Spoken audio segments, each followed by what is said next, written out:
Hello and congratulations. Your leaders have recognized your role in the continuous improvement process and the value that you offer in making your company more robust to change and more competitive in the marketplace. When you participate in this effort, you benefit from job security, as a Lean Sigma is about getting more with what you need and not reducing headcount. Your position in the company will be stronger as you become more competitive when more customers come to your team for their needs. My name is Dennis Wells, and I was learning about these tools even before I was certified in 2008 as a Six Sigma Black Belt and a Lean Sigma Green Belt in 2009. I have acted as a Master Black Belt, where I mentored many engineers for their Black Belt certification, trained personnel, mentored interns, and trained managers on these tools. Even in semi-retirement, I continue teaching and learning as I believe in their power when applied properly. That is what I hope to show you on this video. This video will show you how to create a value stream map and why. So it will require you and the rest of your team to communicate honestly and respectfully and openly in order to be successful. To do this, our agenda will be to introduce a value stream map using this video, explain the purpose of a value stream map, and afterwards your team will do a quick brainstorming session, and the remaining time will be building a value stream map. I'd like for you to think of your organization as if it were a tree. The purpose of the value stream map is to show you the fastest path for your product to reach your customer and capture where you can trim your tree to reduce the time and costs in delivering your product to the customer. The value stream map will clarify the perfect path by helping everyone understand what their role is in the overall process, what the overall process is, and where the bottlenecks are, which need improvement. You'll find these bottlenecks through a greater understanding of how things actually work. The roots of your tree are like the supply chain. They're bringing the nutrients or the materials you need to build your tree. The customer is at the top. Whomever receives the product is the customer, and they can be external or internal depending on the process you're working on and what the product is that you're concentrating on for your value stream map. Anyone downstream of your process is also your customer.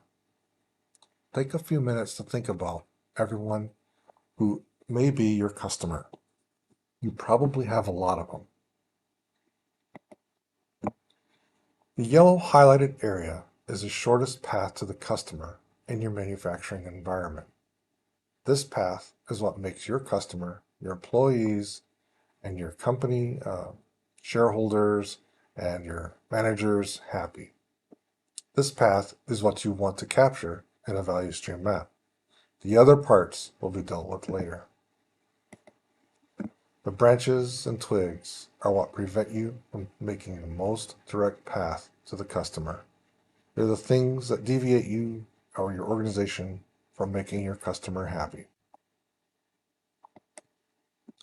Things like non-conforming product or non-working whip, which is tying up resources and getting in your way. The availability of equipment, operators, support personnel, or materials. Performance of your processes, your equipment. Machine breakdowns or downtime, whether it's scheduled or not. How you react when non-conforming product occurs. How do you deal with rework, which is any product that has to leave the current workstation where it was found to be non-conforming and go to another workstation to be made conforming. And how do you deal with recovery? Recovery is any non-conformance that can be corrected at the same workstation where it was found. However, it does add time to your cycle time on that workstation. When creating a value stream map, always start at the process closest to the customer and work your way towards your supplier.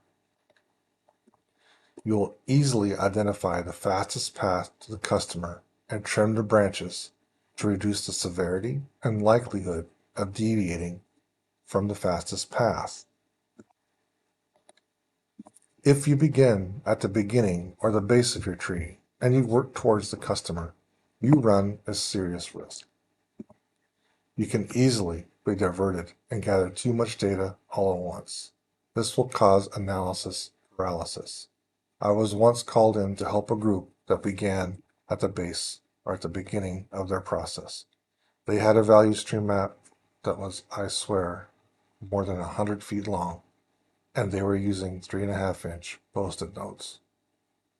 In a lot of places, these post-it notes were stacked 5 or 10 tall. They had used well over 500 post-it notes, and it was impossible to comprehend what was going on. I suggested that they begin at the end or closest to the customer and then concentrate on workstations, because that would show them which workstations or branches they would need to work on in order to trim their tree. So what they ended with was a manageable value stream map with about 15 post-it notes representing 15 workstations. Once they identified the biggest branch, they were able to go on to a smaller value stream map on that and cut that branch down. So in the next 10 to 15 minutes, your team may or may not be doing a brainstorming session if you haven't done one before. If you are going to do it, remember this. It requires honest, open, and respectful communication from everyone involved. There are no bad ideas. There's no judging. You can say anything you want as long as you say it respectfully. We will capture all the ideas and put them into the EIC tool, if not immediately, eventually. If we have duplicates, we'll worry about that later. The intent is to make your job easier, which will then make the company more robust and more attractive to your customer. We do recognize when there are issues. It is the process 99.9% of the time and not the operator. We need you to help with the value stream map to make better processes. And lastly, anonymity should be respected if it's asked for when you bring something up. So the remainder of the hour will be used to build your value stream map. It should be your first value stream map, I hope, of many. Remember to start from the last workstation and work towards the first. Answer honestly, respectfully,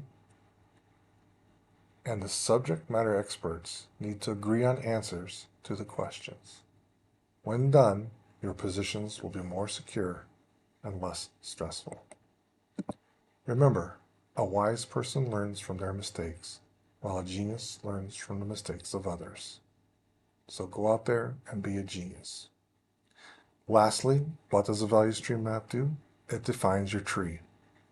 How do we make it? We start closest to the customer and move towards the supplier. And why do we need it? To make our company more robust and to get more customers.